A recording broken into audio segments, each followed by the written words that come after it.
The Pieces Lie Where They Fell by Evil Humor.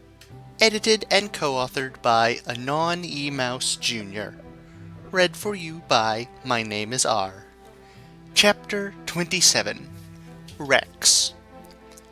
The pack finally took a break in their rapid departure after bailing from the XJ6 skimmer deep in the outer Everfree Forest region, with everyone panting heavily.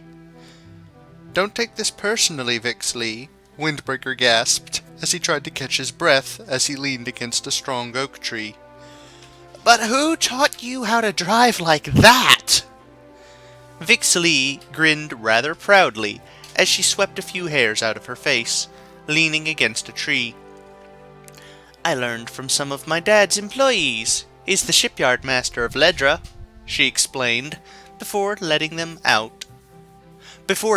out a small shout, trotting forwards before limbering up her arms. "And most of them worked part-time driving passenger chariots when they were in college, so they knew how to do all kinds of sick turns. Besides, what kind of shipyard calf would I be if I didn't take a few joyrides every now and then?" Vittel looked a lot greener than normal, letting out a pained purring sound as she rubbed her stomach. "That explains a lot." "It was rather chaotic," Rex said as he reached into his bag to retrieve some water. "I doubt you found it too tough, Rex," Vittel said with a chuckle as she and Nightblade sat down beside each other, the latter pulling out a carton of mango juice. "You seemed to be enjoying it a lot, sticking your head off the side with your tongue wagging in the air and barking with joy." "I most certainly did not do that."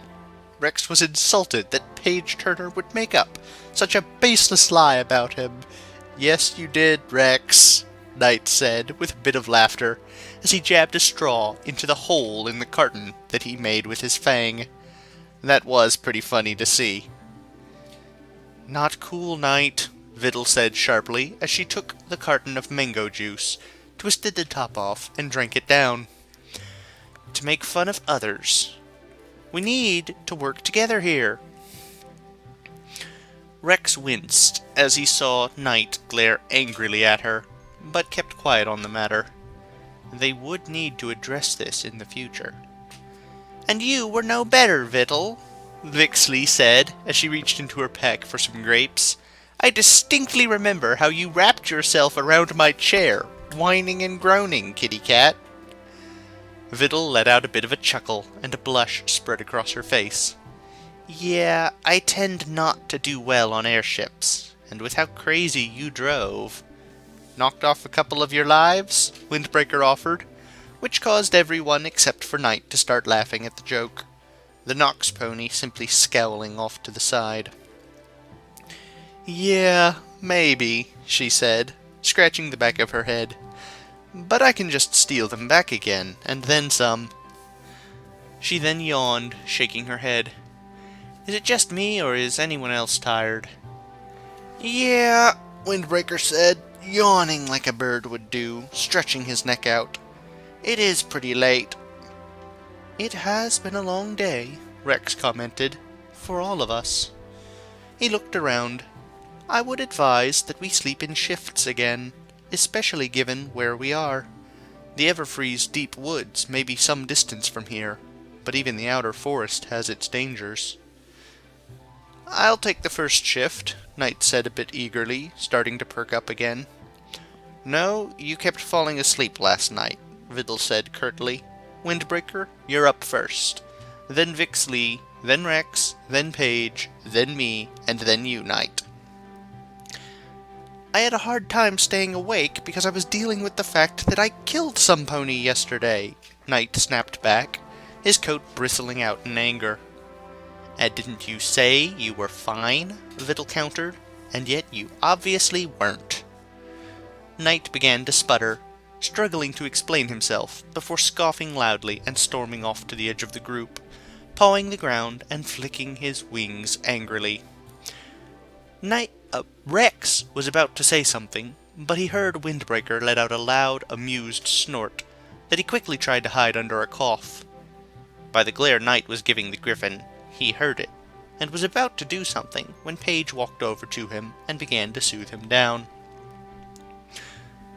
"Rex, can you start a fire?" Vidal asked him, causing Rex to blink in surprise before he reached into his vest and pulled out a fire starter. "Stand back, everyone," he said, after Vix Lee and he had finished making a fire pit. "I do not wish to set any of you on fire."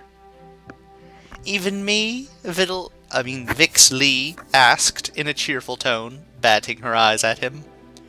"Well now," Rex said, tapping his chin, "that is an interesting proposition." "Heh, good one, Rex." Vix Lee patted him on the arm, although her smile began to falter when Rex kept silent, and his own grin grew. "Rexy, you're joking, right?" "I might be. I might not be." Rex kept up his grin as he used the fire starter in the pit. "After all, as one of my former packmates once said, there is no problem that cannot be solved with copious amounts of fire." "That's a bit worrying," Vidal said with a smirk on her face, as the pack started to huddle around the fire, with Vidal running up the tree to set up some sort of funnel for the smoke to dissipate in a way that would not show their location. "Rufus always was a bit strange," Rex replied, "but I must admit, his methods came in very useful when we had to deal with an infestation of Scorpios a few years back. How a swarm of arachnid star beasts ended up in our tunnels, we'll never know." "I didn't even know that arachnid star beasts still existed," Paige said as she looked at Knight, who was slowly walking over to join them, staying on the far edge of the circle from Vidal and Windbreaker. "You didn't kill them, did you?" "It was a very tough sell to my former packmate, but after I informed them... to my former pack. But after I informed them that we could make some profit by working in unison with Canterlot to herd them into a new location, they were very much agreeable to my suggestions." "It's good you managed to save a few of them, but from what I heard, they're dying off faster than they can breed," Vix Lee said, shaking her head sadly. "There used to be a whole herd of Taurus Major and Minor living on Ledra, before their stars simply started to dim, and they just died. I think there's about 20 or so left." "Do you believe that theory, that we're entering an age of no magic, is the cause?" Knight asked cautiously, wrapping a wind around Paige. "Wing." "I don't know. I don't have access to magic myself," Vix Lee said with a shrug. "Rex, it is a valid theory, with how many ponies are born with either no arcane abilities, or have theirs burn out quickly, as well as the fact that more are registering with below-average levels of arcane access," he said as he looked into the fire. "I cannot help but wonder if we might find the answer in the course of our travels. The exact source of magic is something I have always wondered about." "You among several hundred others," Paige said, as she began to set up a small cooking pot over the fire. "Along with the lost city of the virtues, ponies have spent ages searching for it." "And we might be too busy heading for the frontiers to go searching for lost cities or the secret source of all magic," Vidal said, as she began to stir some food into the pot. "The frontiers?" Knight asked in surprise, with a bit of fright in his voice. "Yeah, it might be a bit far away, but it's lawless neutral land, and Equestria won't be able to touch us," Vidal added, as she continued to prepare their dinner. "You can take however much time you need to get your element once we're there, Knight." Knight simply huffed, rolling his eyes again before nuzzling against Paige. "And then you can somehow find yours?" Vidal raised an eyebrow at this, but thankfully didn't take the bait, just focusing on making a stew that smelled wonderful. "The slop is almost ready. It's Pozzoli, Something from back home that even I can cook." She shrugged. "Normally it's got meat in it, but since I'm cooking for ponies, I can use beans instead." "I don't mind meat in my meals. Knight has given me his meat in the past, and I really liked it," Paige said, before blushing horribly as she realized what she'd just said out loud. "Oh, don't stop now, girl," Vixley grinned as she took her bowl of Pozzoli. "Tell us more about Knight sharing his meat with you." Paige face-huffed. "Not that kind of meat," she hissed. "I'm not even... Never mind, not getting into that one," she said, a bit sharply, taking her bowl with her magic a tad roughly, before shoving a bowl into Knight's hooves and placing a spoon in his mouth. "And don't you start." Knight just chuckled and rolled his eyes, before reaching with a wing to take the spoon out of his mouth. "Spicy meat," he said, before squeaking as Paige used her spoon to bop his nose. "Spicy meat?" Vixley asked, tilting her head, a smile threatening to break out again. "She loves spicy foods," Knight said as he took a spoon of the dish into his mouth.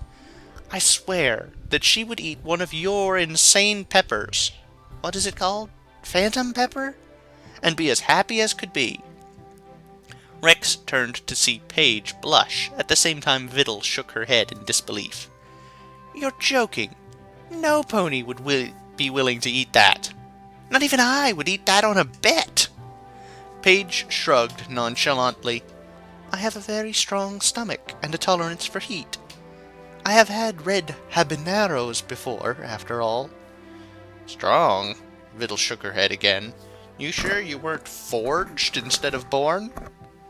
100% organic, I promise," Paige told her, before she dug into her bowl again.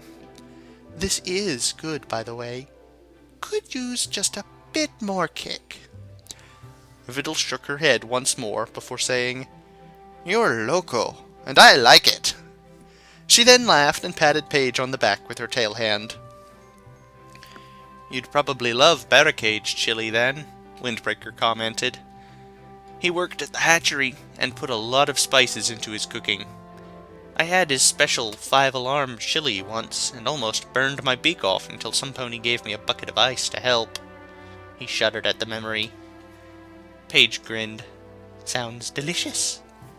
Nightblade almost snorted into his bowl, but even he looked amused by her remark.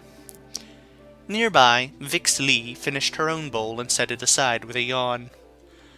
"As much fun as this is, I'm ready to hit the sack," she said. "And that ground looks very inviting to me."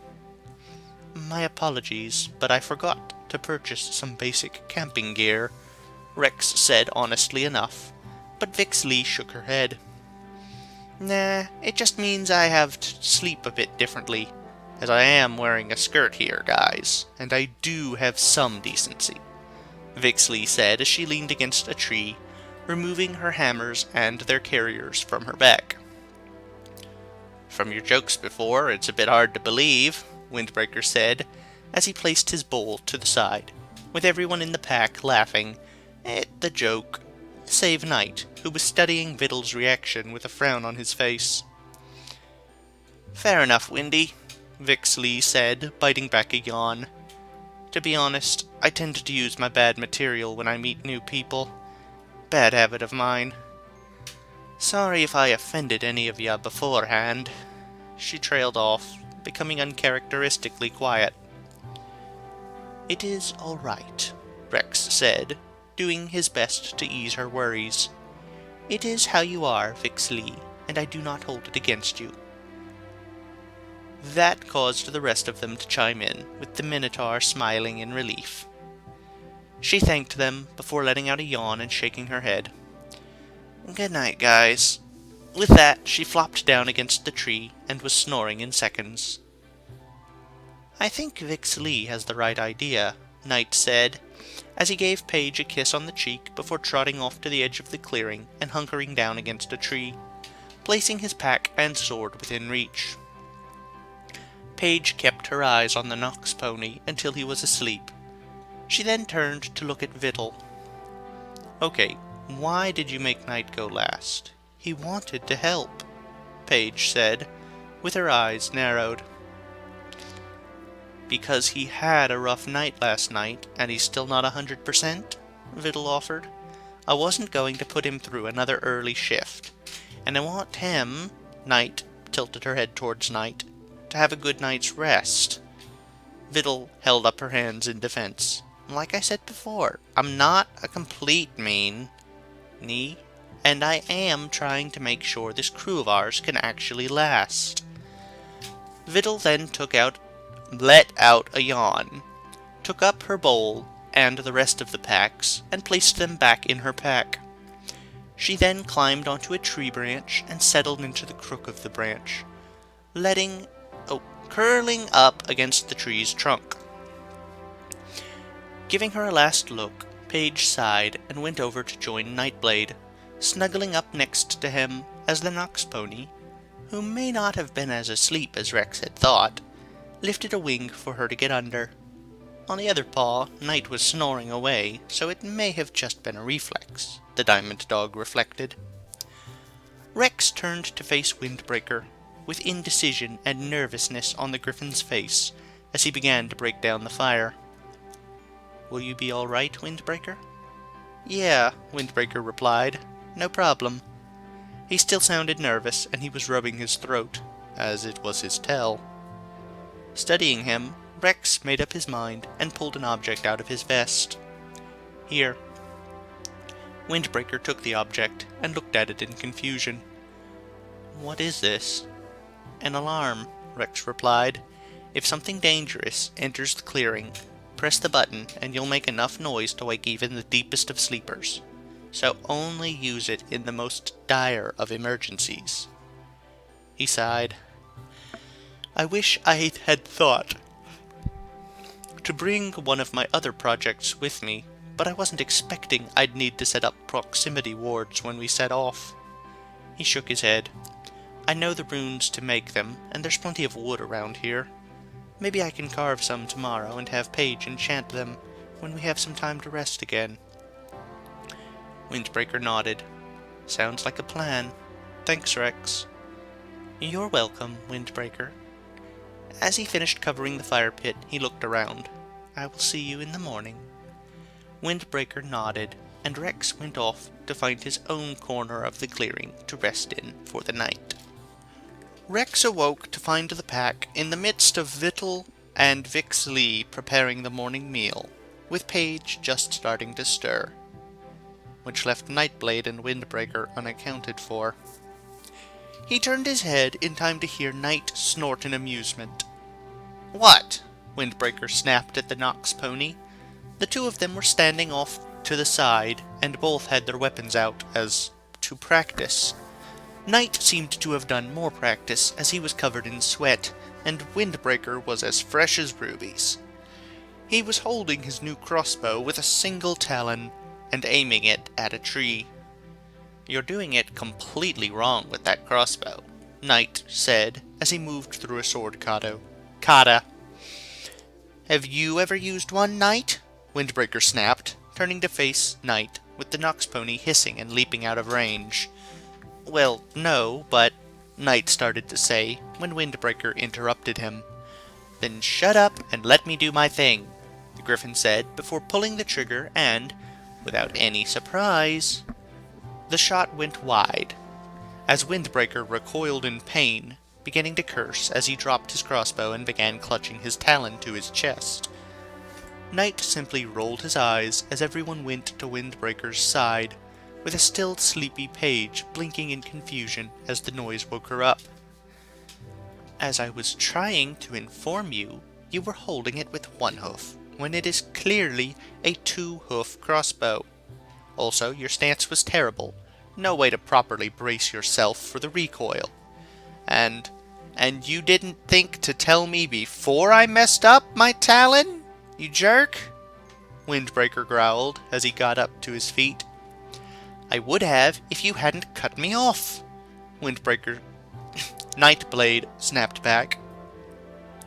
Hey, knock it off, Vidal said as she jumped in the middle of them, glaring hard at Knight. If you two... Her attention was still focused on Night, with the slimmest of looks directed at Windbreaker. Hadn't noticed, we're on the run and we need to keep quiet. You understand? She practically growled the last bit, before turning her head at him.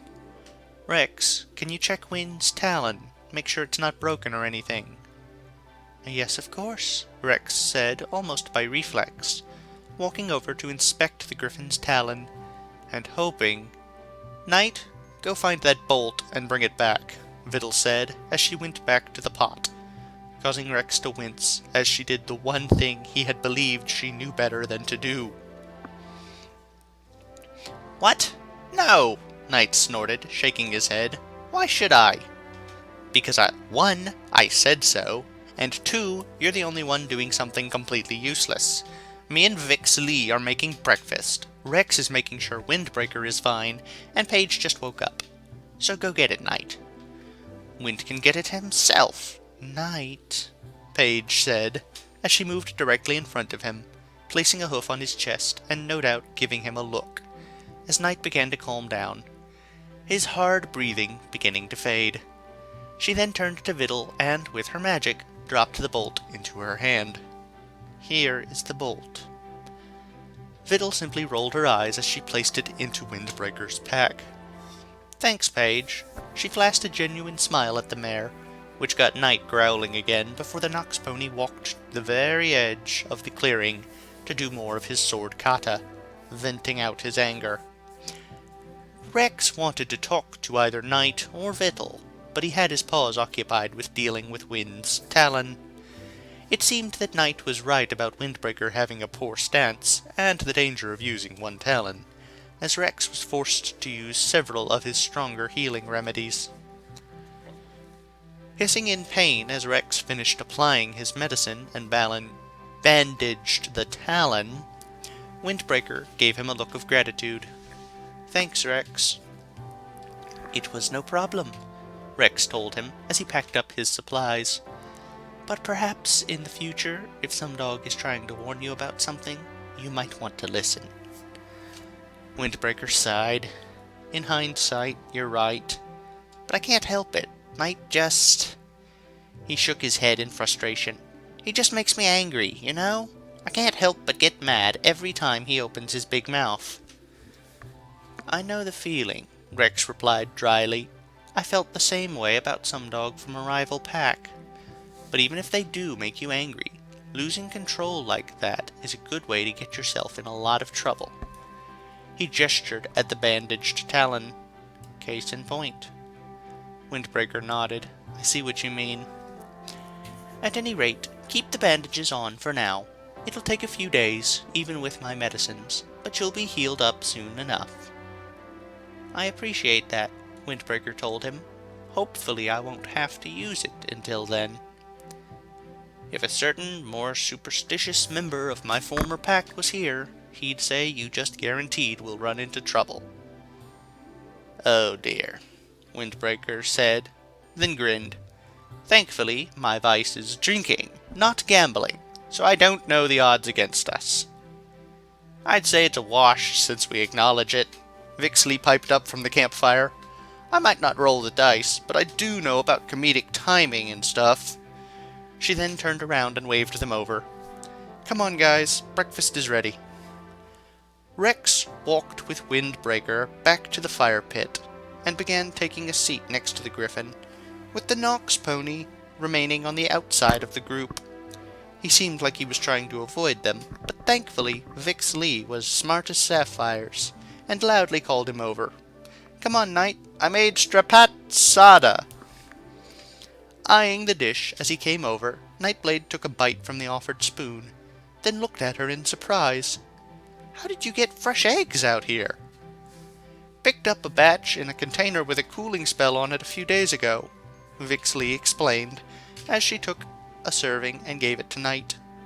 Unfortunately, this was the last of them, but it's worth it. It is good, Nightblade replied as he took a second bite, a small smile gracing his face. It was brief, but the Minotaur saw it and gave one back. Hey now, you can actually smile, Nighty, she grinned as she began to serve up bowls to everyone else. Can I see it again, please? Knight, for once, seemed to be in high spirits, and responded by forcing an all-too-wide smile on his face, showing off his fangs and sharper teeth in a frightening way. Okay, that's a bit much, she giggled, shaking her head. Knight continued to smile. Okay, Knight, you can stop it now. Her giggles began to slow down, but she was still smiling. Knight smiled even bigger than before, leaning towards her. Knight, stop it, Vixley pleaded playfully, pushing him back lightly before turning to Paige Turner. Paige, make him stop! Paige shrugged. All right. Then her horn and snout began to glow, and she lunged. A moment later, Nightblade was recoiling. Gah, Paige, that was my ear you just froze, he whined as he rubbed a hoof along it. Paige smirked at him. But it got your attention, didn't it? True, but honestly, was the cold nose in the ear really necessary? Yes, she smirked again. Yes, it was. Sighing and brushing his fur down, Nightblade turned his attention back to his food.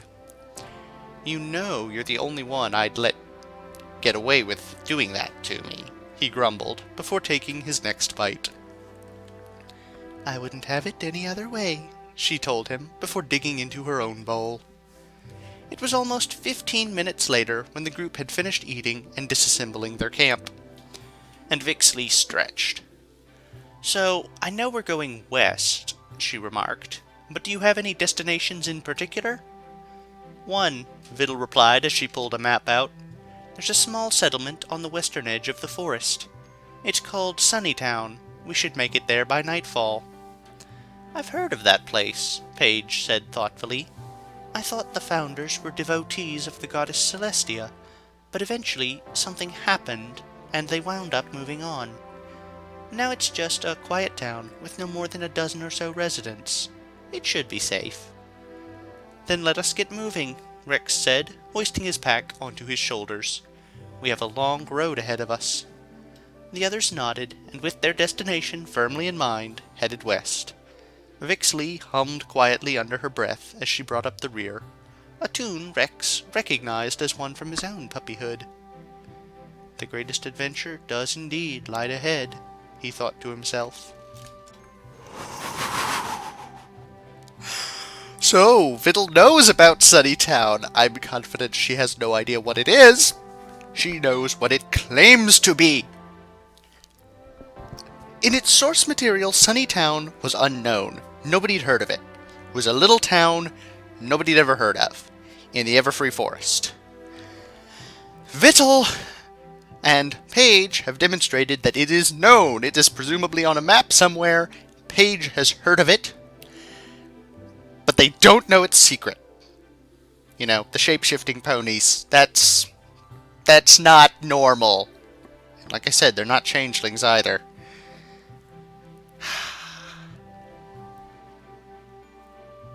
Good news, bad news. They're nowhere near as good at shape-shifting as changelings. We don't need to worry about doppelgangers. Bad news, they're probably more combat capable than changelings. Also, they're gonna hate Knight and Paige Turner. I don't think they would have a problem with the others, but, you know, if you try and murder 2/3 of the party, both sides are just gonna start going after the other, because obviously, if you try and kill 1/3 of somebody's group, they're going to be mad at you. And I don't think the Sunny people are going to fail to pick that up. And that's before we get into the fact that they're working for Canterlot, apparently. I suppose that could work. Like, if they asked Canterlot not to mess with them, and in exchange they'll do occasional help like this, I could see that. Yeah. Yeah. They're not somewhere that most people would want to go. Most ponies should stay away from Sunnytown. This party is almost where they could go into Sunnytown without a problem. So close, but not quite. Well, Sunnytown is older than Ponyville, but not as old as Luna, in all the versions I've seen where they mention how old it is. So. And these guys, I don't know that they've been around that long. Actually, yeah, I think they have. They're not the original Sunnytown residents. They're probably second or third or so generation. Maybe several generations, but they're probably still older than Ponyville. These guys are old. And quite possibly going insane. They've got problems. Yes. Sunnytown. Land of problems. Problems. Very much problems. Sunnytown is bad news. It's not necessarily worse for them than Canterlot. I don't think they're as going to be as scary as the Royal Guard. But then again, these guys keep running away from the Royal Guard. Yeah. I was amused by Rex's sticking his tongue out. I noticed it in the last chapter, but apparently so did his companions. Yep. He wasn't mocking the people chasing them. He was just being a dog, sticking his tongue out the window. It's what David does every time we let him.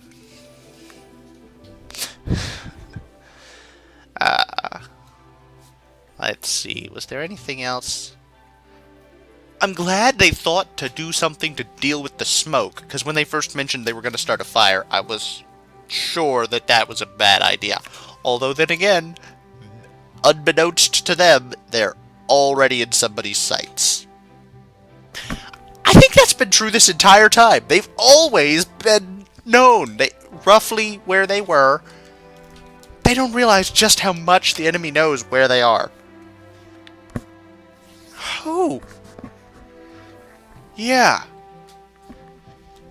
I don't think they have yet to truly escape the enemy's detection. Not really. Whew. That's some impressive surveillance, Gentle Step. Yeah. Real impressive. Maybe it has something to do with that fourth fella, or like sixth, whatever, the last guy in the general meeting who wasn't one of the generals. Like, he was made of shadows or something?